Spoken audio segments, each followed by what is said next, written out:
I'm pleased to talk to you on this occasion of 1 year, marking 1 year since Dr. Keeping Besigye was abducted from Nairobi, thrown in a military jail, and eventually in a civilian jail, and has been languishing in jail for a year. And the case against him, which is a capital offense, treason, hasn't even taken off.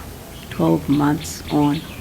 Found him strong in spirit, still insisting that he's innocent, and that the only reason he's in prison is because he disagrees with President Museveni about the path forward for our country, and that is why he is in jail, because President Museveni does not accept disagreeing voices, and he sees Dr. Besigye as an obstacle to a project that he is pursuing and that we have watched for several years, and that seems to be now in its late stages of development, that project of succession of his son moving from the army to become his successor.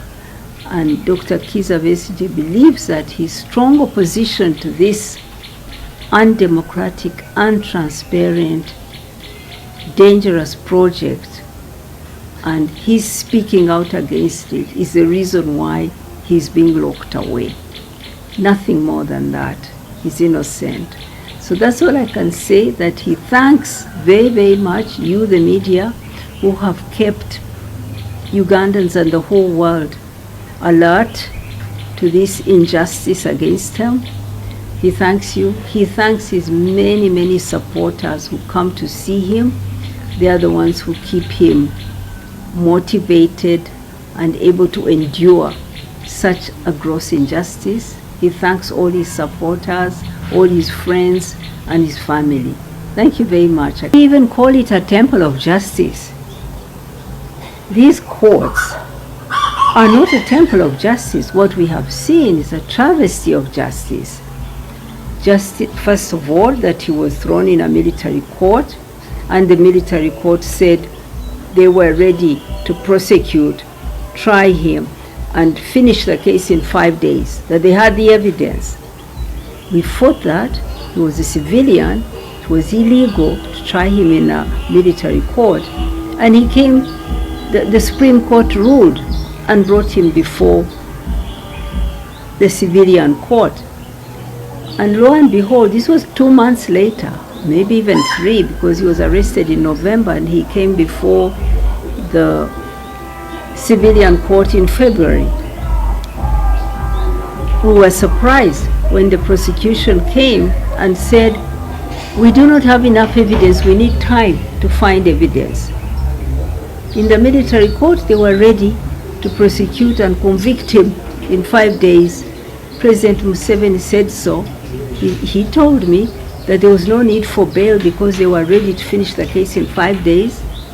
His son said he was ready to hang him on a tree and had decided where and when to hang him because he was guilty. They were ready. But now, civilian courts say, sorry, we don't yet have evidence, we're going to start looking for it. That's since February. Ready. If they are, why haven't they brought their evidence? When you ask them, they will say, oh, because the defense is always is the one delaying. The defense has not been delaying. The defense has been asking for bail, which is his right. They've denied it to him 3 times. And it is his right. He's an innocent man. The principle of our law is you're innocent till you're found guilty.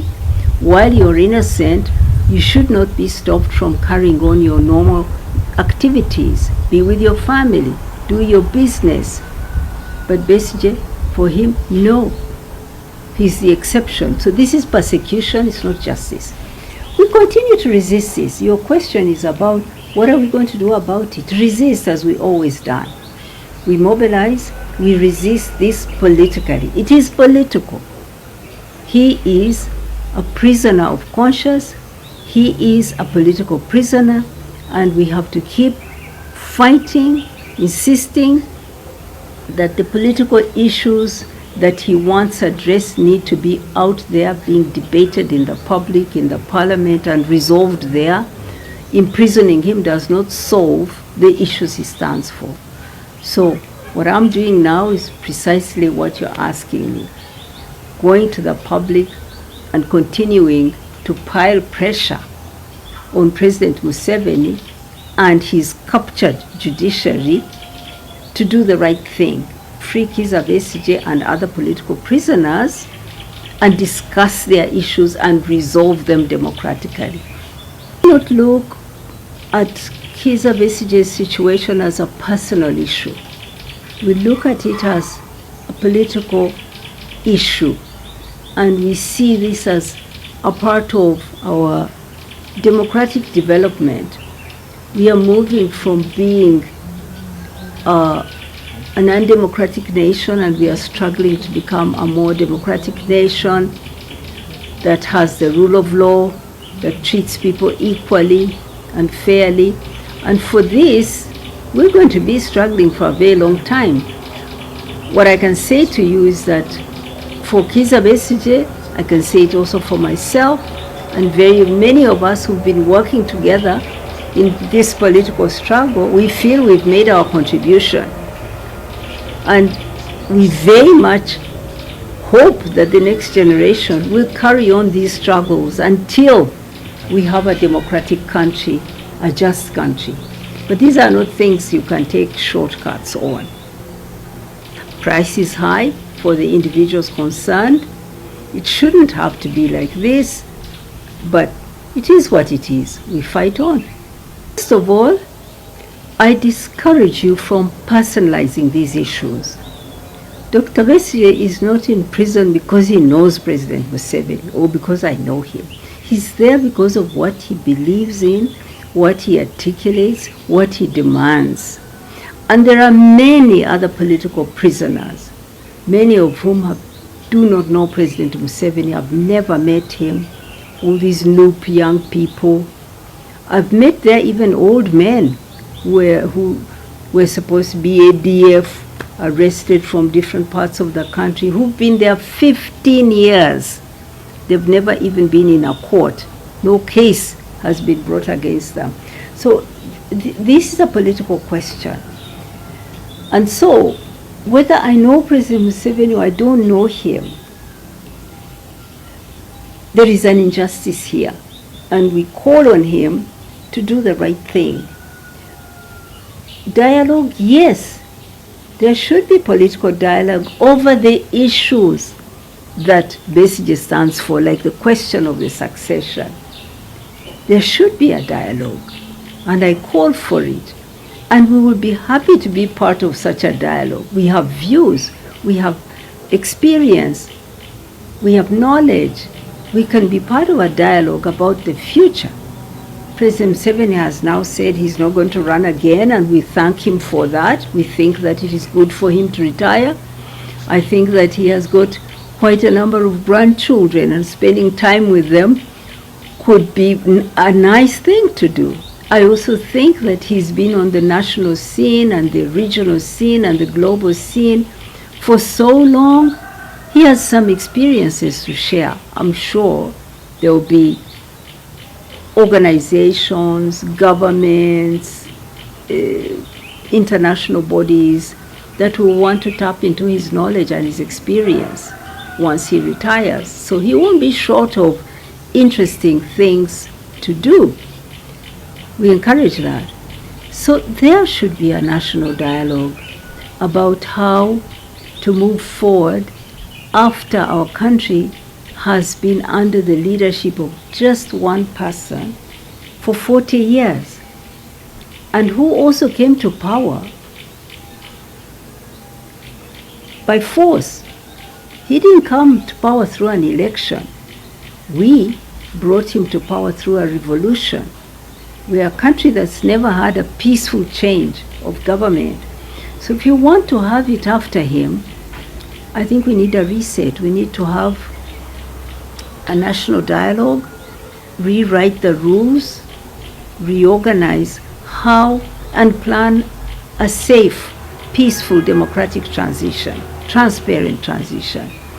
So I think by saying he won't run again, he's done the right thing, but that's only step one. We want him to go to step two. Step one is to say that he won't run again, and we welcome that. Step two is to free all political prisoners, because these are people who have challenged him, who've put forward different views from him. So free them so that we can go to step three with them. Step three should be a national dialogue where Ugandans of every background, young and old, all faiths, all political persuasions, academics, teachers, everyone who has something to contribute can contribute to that national dialogue. And that national dialogue should be neutrally moderated, not under his control. President Museveni likes to control everything, but if the national dialogue is to be an honest, productive dialogue, he has to be just one of the people giving ideas, not the one driving that dialogue. So neutral facilitation that can be found, and that dialogue should result into a pathway, a defined pathway towards restoring our democracy. So these are things that he can do, and this is the legacy he could leave, a democratic transition. The path he's on of crowning his son, installing his son, is dangerous. It could plunge us into a difficult time of more instability, of more violence, and it could undo many good things that are already happening. Voices of reason continue to appeal to President Museveni to do the right thing in terms of a transition to democracy. This is important. And I don't think, and don't agree with you, that President Museveni is not influenceable. Actually, he is influenced because, one, he's deeply analytical. He studies the political situation. He assesses risks very carefully, and he takes his decisions based on what he believes is right? I may not agree with him, but he carefully weighs things and then makes a decision. So, if enough people, well-meaning people, experienced people, people who have a stake in this country, Ugandan people, continue to appeal to him about what is the right thing to do, I think he would yield. He's not stupid, and he weighs his risks. If he sees that everybody is against what he wants, he will change course. So we have to work on the basis of